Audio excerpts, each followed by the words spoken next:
Good afternoon, everyone. Welcome back to the channel. I'm a bit late to the party today. I overslept, got up too late, and on top of it, it's actually quite windy. So my plan for short-eared owls for the day has gone to pot really. So instead, I've come to a local nature reserve where I'm hoping to photograph some other species, perhaps some ground-based species. I've been lucky in the past here before. I've seen roe deer, muntjac deer. I've seen foxes here, badgers, red kites, buzzards, kestrels. I'm told, or I hear on the grapevine, that there are kingfishers as well here, although I've not seen any yet. And that also there's a marsh harrier or two that will occasionally show themselves here. Again, I've not seen any here yet. And in fact, given my my luck with photographing harriers so far, I'm not too hopeful on that one. Whoops, my hat's about to blow off. My plan is to spend most of the time, if I can, in a hide, just sheltered out the wind. Oh, I hope that's not going to be too noisy on the microphone for you. And yeah, I've got a cup of coffee and some food, and we'll see what turns up. If I'm not feeling it, or it becomes a bit slow going in the hide, what I might do is take a walk along the water and see what I can find there. So I've got a fair old walk. It's a really heavy backpack. I've got a new bean bag I want to try out as well, which I've filled with rice, which doesn't help on the weight, but never mind. It is what it is. Hopefully next time I see you, we'll be in the hide, because I don't want to talk as I approach the hides. I want to keep my voice down. Catch you in a bit shortly. Bye bye.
Okay, well, that wasn't a bad way to spend an hour, considering I was a man without a plan. I'm now going to head down to the water and see what I can find there. There is a hide by the water, but unfortunately it's not best positioned for sunset photography. It's almost shooting into the sun, perhaps at a slight angle. I might be able to get away with it, but I'll probably give it a go and see what happens. Huge faux pas already. You may have noticed I've got a variable ND filter on today, because I've been struggling with overexposure in the sun. First time out, brand new 80-pound ND filter. The camera fell off the Arca Swiss mount on this Joby tripod, smashed on the ground, ND filter damaged, and on top of that, the hot shoe mount for my inbuilt microphone is all damaged and twisted, and I'm not sure whether I'm going to need to buy a new mic either. So it's been a bit of an expensive vlog today, but I guess lesson learned: make sure all your screws are tight before you do anything. Anyway, hopefully I'll catch you in a bit at the next hide. Okay, so I've made it to another hide, which is overlooking quite a lot of marshland. It's a nice hide. I don't feel too lucky today on it, but nevertheless, we'll give it a go and see what happens. I was right, I am shooting into the sun, but I positioned myself slightly away from it, and I'm hopeful that I can get away with it. I might have to overexpose it a little bit to bring the subject in the right exposure and overexpose the background, but it is what it is. We'll see what happens. Right, well, I poured myself a cup of coffee. See if that can help kickstart some action. Just the job. Okay everyone, so it's not really worked out at this high despite my best efforts and 2 cups of coffee. So I'm going to move on. I'm going to struggle to vlog and take pictures at the same time, unfortunately. So what I'm going to do is put this vlogging camera away and just walk around with my backpack and have my 600mm out on the R6 without a teleconverter, because I think if I see something, number one, I'm going to need some distance, but I'm also going to need fast focusing.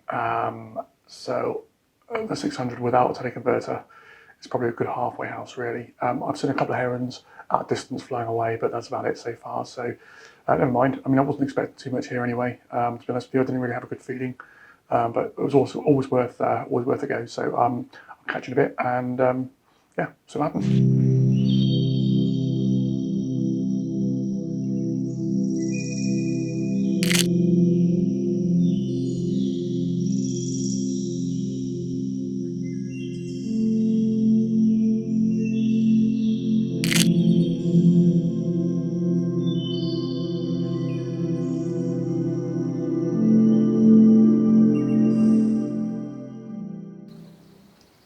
I'm back at the original hide. There's absolutely no birds out whatsoever. There's still food in the feeder. If I go to the other set of feeders now, again, there's nothing there at the other feeders.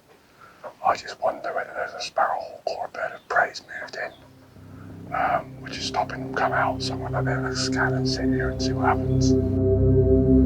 Barn owl. I've got a barn owl.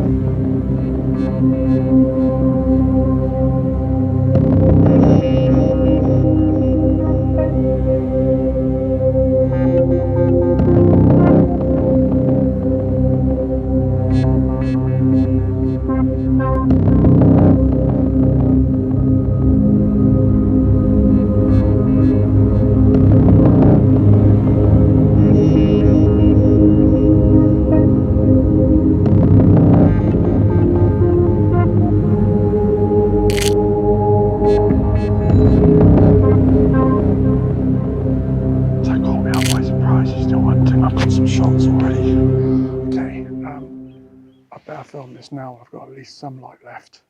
I think the camera's on ISO 25-600, so I hope this comes out okay. Well, what an end to the evening. Barn owl, fantastic to see. Wasn't expecting that at all whatsoever. I think I might know why those small birds at the feeders suddenly went quiet. It was hunting the field adjacent to the small bird hides, so that could very well be why the other birds went quiet. Barn owls will take small birds, although to be quite frank, right now, whilst they're still awake, I think they'd be hard pressed to be successful. I think they'd be spotted. But anyway, yeah, fantastic to see. I mean, all I seem to be getting at the moment is barn owls, which, I mean, I really can't complain. Although I was hoping to be able to give you some more varied content. Yeah, so for the barn owls, it's so dark here that I basically have to break every rule in the book. So I don't think the shots will come out pin sharp. I did my best. I had no tripod. I was hand holding everything. I'm on a 600mm lens. I had to go to some seriously low shutter speeds. I normally like to use between 800th and 1250th of a second for barn owls wide open on Sigma lens at f6.3. But I was getting north of 25-600 ISO, even with underexposing by 2/3 of a stop. So I dropped the shutter speed for sometimes as low as 1/250th of a second, and I think I might have even got a couple in at 125th of a second. So if they're any good, I'll put them up. Certainly they're going to need some denoising, I would suspect. I tend to use DxO Pure Raw for that because that works pretty well for me. Others use Topaz. I'm sure there are other tools available. Right, can you see me? Probably not. It's practically pitch black now. I've left it way too late to record an outro, but I would just say what a fantastic day it's been, really. Okay, so as you can see, I've had to jump in. I left it way too late to record an outro. Whilst out there, it got way too dark. I guess it's just testament to how much of a good time I was having. They say time flies when you're having fun. So as I'm putting the video together, I just wanted to wrap up really, just to say nature reserves are a fantastic place to go, especially if you don't know what you're going to do that day, or you've got a few hours to kill. I'm a bit embarrassed to say that they only became on my radar really in the last 4 years or so. I happened to be driving down the road one day, saw a big brown sign, just said nature reserve. I had some time to kill, so I drove in, parked up, had a wander around. Happened to be one of Wiltshire Wildlife Trust's nature reserves, and hence that just put them on my radar. They are free to visit, so definitely worth visiting. I'm going to pop a link in the description as well to the Wildlife Trust website, so you can go there, pop in your town or your postcode, and it will come up with a list of nearby local nature reserves. Don't be embarrassed going there. There's no entry fee. No one's going to stand there asking for a donation. You can just come and go as you please. You don't necessarily need a camera or even a pair of binoculars. You can just go there with your own eyes and your ears, and see what you can find. It's definitely very therapeutic and well worth doing. If you do visit them regularly, it's always worth, of course, thinking about becoming a member. I myself am a member of Wiltshire Wildlife Trust, where I live. I'm also a member of Gloucestershire Wildlife Trust, which is the neighbouring county's wildlife trusts. And when you join, they'll generally give you a pack, a bit like this one. This is Wiltshire's, and inside here you've got different pull-out guides of the different nature reserves and information packs. Gloucestershire Wildlife Trust give you a book that does pretty much the same thing. And the Wildlife Trust that I was at this particular video happened to be Berkshire, Oxfordshire and Buckinghamshire's reserves. So I have since actually joined their trust too, literally today. So the membership pack hasn't yet come through, but I'm looking forward to visiting a few more of their reserves in the future. So yeah, that's it from me. If you enjoyed the video, please give it a like. It really will, of course, will help the channel grow, and it helps me know that you're enjoying the content that I put out there. And hopefully I will see you in the next one. Thanks a lot. Cheers. Take care. Bye bye.